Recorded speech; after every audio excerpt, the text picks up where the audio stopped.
Good morning. इससे पहले वाली वीडियो में जो है हमने रक्त परिसंचरण तंत्र समझा।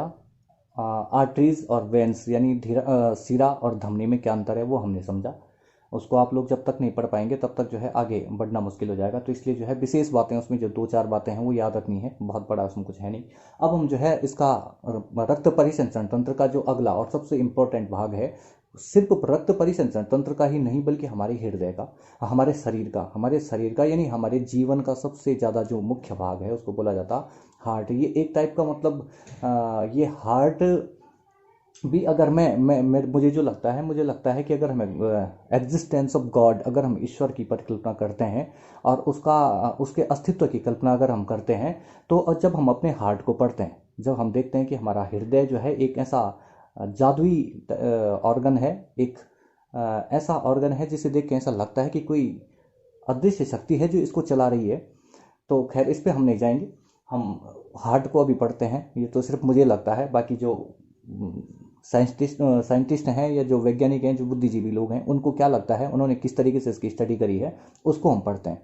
तो हार्ट की ये रफ डायग्राम मैंने यहाँ पर बनाया, बहुत छोटा भी हो गया, उसके लिए सॉरी। हर किसी बुक में आपको हार्ट मिल जाएगा। तो मैं जो है इसको सिर्फ आपको समझा देता हूँ, मेरा काम सिर्फ समझाना है, बाकी आप जितना अच्छा आप बना सकें और जितना अच्छा आप उसको समझ सकें।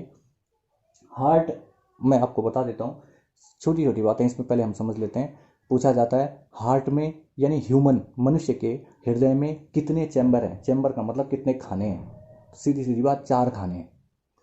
मनुष्य के हृदय में 4 खाने हैं जिनको हम चैम्बर कहते हैं। 4 चैम्बर हैं मनुष्य के हृदय में। जो 4 चैम्बर इस तरीके से हैं, पहले आप यहाँ पर रफली इसको समझ लीजिए। ये इस टाइप से जो है कोई एक, ये हमारा हृदय है। हृदय को पहले आप 2 भागों में बांट दीजिए, एक ऊपर वाला एक नीचे वाला। ऊपर वाले को अपर, नीचे वाले को लोअर कहेंगे। तो ऊपर वाला जो भाग है इसको हम हमेशा क्या कहेंगे, इसका ऊपर वाला जो होगा इसको कहते हैं एट्रियम। इसको आप समझ लीजिए, ये होता है एट्रियम। और नीचे वाला जो होता है उसको कहते हैं वेंट्रिकल। ऊपर वाला जो भाग है इसको कहा जाता है एट्रियम और नीचे वाले भाग को कहा जाता है वेंट्रिकल।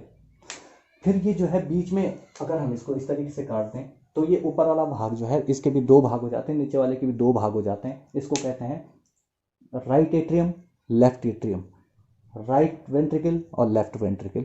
तो 4 चैम्बर होते हैं मनुष्य के हृदय में, जिनको कहा जाता है, ऊपर वाले जो दोनों भाग हैं उनको एट्रियम, दाईं साइड वाले को दायां एट्रियम और बाएं साइड वाले को बायां। नीचे है वेंट्रिकल, लेफ्ट राइट वेंट्रिकल। तो ये 4 चैम्बर होते हैं, हमेशा ध्यान रखना है। कितने वॉल्व होते हैं ये पूछा जाता है, तो 4 वॉल्व होते हैं। 4 वॉल्व उनके नाम है, एक का नाम है बाइक्यूप्सिड वॉल्व, दूसरा है ट्राइक्यूप्सिड वॉल्व, फिर है बाइक्यूप्सिड और ट्राइक्यूप्सिड वॉल्व। तो ये हो गए जो इन दोनों के बीच में लगे थे, यहाँ से और यहाँ से, बाइक्यूप्सिड और ट्राइक्यूप्सिड वॉल्व। इसमें 2 वॉल्व तो ये हो गए, और इसमें 2 वॉल्व और होते हैं। एक को हम कहते हैं पल्मोनरी वॉल्व, एक तो होता है पल्मोनरी वॉल्व और एक होता है ऑर्टिक वॉल्व। तो ये 4 वॉल्व होते हैं, ये ध्यान रखना। 4 चैम्बर होते हैं और 4 ही वॉल्व होते हैं। ये हो गया। अब हम चलते हैं किस पे, इस हार्ट को हम समझने का प्रयास करते हैं। ये आप देखेंगे यहाँ पर, ये इसका दायां वाला हिस्सा है, ये बायां वाला हिस्सा है। जब डायग्राम हम बनाते हैं ह्यूमन के किसी ऑर्गन का, तो उसमें जो है आप अपना नहीं बल्कि जो दूसरा जो आदमी सामने खड़ा उसका देखा जाता है। तो मेरा ये राइट हिस्सा है, ये राइट जो मैं इस साइड को दिखाऊंगा ये राइट हार्ट का होगा, और जो इस साइड दिखाऊंगा वो होगा लेफ्ट वाला, बायां वाला हिस्सा होगा। तो हमेशा जो है ये भी एक चीज़ और ध्यान रखनी है कि जो हार्ट होता है मनुष्य के जो ये वक्ष स्थल है, जो छाती वाला जो एरिया है, उसके हल्के से लेफ्ट साइड होता है, हल्के लेफ्ट साइड में होता है। तो ये ध्यान रखना, ये भी पूछा जाता है कि हार्ट किस साइड होता है, बाईं साइड में होता है हार्ट हमेशा। तो अब इस पर फिर से हम समझते हैं, ये इसका राइट वाला हिस्सा है, ये लेफ्ट वाला हिस्सा है।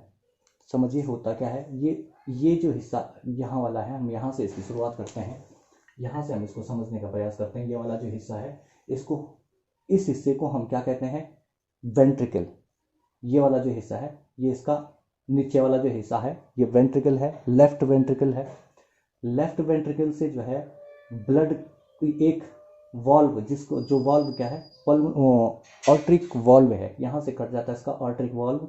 ये ऑर्ट्रिक वॉल्व जो है ब्लड को डालती है ऑर्टा में, ऑर्टा यानी महाशिरा जिसको कहा जाता है, महाशिरा में ये ब्लड यहाँ से जाता है। ये तो ये देखिए यहाँ से महाशिरा है, और ये महाशिरा जो है यहाँ से यानी ऑर्टा, ये क्या करता है, ब्लड को फ्लो करता है, उस पर धक्का देता है, और ये पूरा ब्लड चले जाता है कहाँ, बॉडी की तरफ। तो ये हो गया यहाँ से लेफ्ट वेंट्रिकल, लेफ्ट वेंट्रिकल में लगा होता है एक क्या, ऑर्टा, ब्लड यहाँ से इसको धक्का देता है, ऑर्ट्रिक वॉल्व यहाँ पर होता है, तो ये एक तरफ से इसको धक्का देके यहाँ से फेंक देता है, और ये चला जाता है बॉडी की तरफ ऑर्टा में।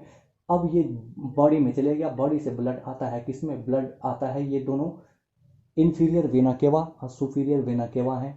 इस वेना केवा के द्वारा ब्लड आता है किसमें, राइट एट्रियम में, राइट एट्रियम में आता है। राइट एट्रियम का काम सिर्फ क्या होता है, ब्लड, इम्प्योर ब्लड को कलेक्ट करना। ये ब्लड इसको कलेक्ट करके और ये ट्राइक्यूप्सिड वॉल्व के द्वारा डाल देता है किसमें, राइट वेंट्रिकल में। राइट वेंट्रिकल में जब ये ब्लड आ जाता है तो यहाँ पर फिर एक वेन होती है जिसको हम क्या कहते हैं, यहाँ पर एक वॉल्व होता है जिसको हम बोलते हैं पल्मोनरी वॉल्व। अब ये पल्मोनरी वॉल्व से जो है यहाँ पर जुड़ी होती है, पल्मोनरी वॉल्व से यहाँ पर जुड़ी होती है पल्मोनरी आर्टरी। तो ये पल्मोनरी आर्टरी क्या करती है, ब्लड को लेके जाती है कहाँ, लंग्स में।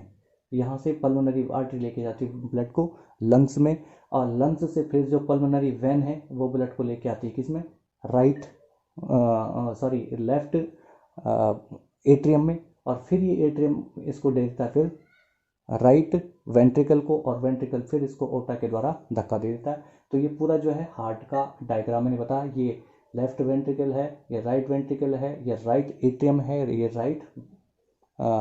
ये लेफ्ट वेंट्रिकल है। तो यहाँ पर इसको एक तरीके से फिर से हम समझ लेते हैं, फ्लो इसका हम समझ लेते हैं क्या होता है। ये बॉडी है, नीचे जो मैंने ये बॉडी दिखाई है, बॉडी क्या करती है, बॉडी से जो सुपीरियर और इन्फीरियर वेना केवा हैं ये ब्लड को लेके जाती हैं राइट एट्रियम में। राइट एट्रियम से ब्लड जाता है राइट वेंट्रिकल में। इन दोनों के बीच में एक वॉल्व होता है जिसको बोलते हैं ट्राइक्यूप्सिड वॉल्व। अब ये राइट वेंट्रिकल से जो है ब्लड जाता है कहाँ, जो एकमात्र शरीर की एकमात्र ऐसी आर्टरी जो इम्प्योर ब्लड को ले जाती है उसका नाम पल्मोनरी आर्टरी। ये तो ये पल्मोनरी आर्टरी जो है ब्लड को लेके जाती है फेफड़ों में। फेफड़ों में ये ऑक्सीजनेटेड होती हैं, ये CO2 को, जो कार्बन डाइऑक्साइड उसको दे देती हैं लंग्स को, और लंग्स से जो है ऑक्सीजन उठाकर, और ये एकमात्र शरीर की वेन जो कि प्योर ब्लड को ले जाती है उसका नाम है पल्मोनरी वेन। तो ये पल्मोनरी वेन क्या करती है, लेफ्ट एट्रियम को दे देती है ऑक्सीजनेटेड ब्लड, ये लेफ्ट एट्रियम दे देता है इसको लेफ्ट वेंट्रिकल को। इन दोनों के बीच में जो वाल्व लगा था उसको बोलते हैं बाइक्यूप्सिड वाल्व। और यहाँ से ये जो है लेफ्ट वेंट्रिकल क्या करता है, ये ओर्टा यानी महाशिरा को ब्लड पूरी तरीके से धक्का मार देता है, और ये पूरी बॉडी में इसको जो है सर्कुलेट कर देता है। तो मुझे उम्मीद है कि आप लोगों को समझ में आ गया होगा। ये हार्ट है, हार्ट का ये डायग्राम है, और ये इसका पूरा फ्लो है, किस तरीके से ब्लड मूवमेंट करेगा। छोटी छोटी चीज़ें याद रखनी, atrium, ventricle, aorta, vena cava, बस ये 4 शब्द याद रखने। उसके बाद ये पूरा समझ जाना है कि लंग्स में कौन दे रहा है, और हार्ट को कौन दे रहा है, और किसको कौन दे रहा है, ये सब चीज़ें समझनी है। इसके बाद हम जो है इसके बाद हम आर्टरी और वेन हम पढ़ चुके हैं, हार्ट हम पढ़ चुके हैं। इसके बाद हम ब्लड को पढ़ेंगे, और फिर इसमें योगिक इफेक्ट को हम आगे देखेंगे। तब तक के लिए थैंक यू।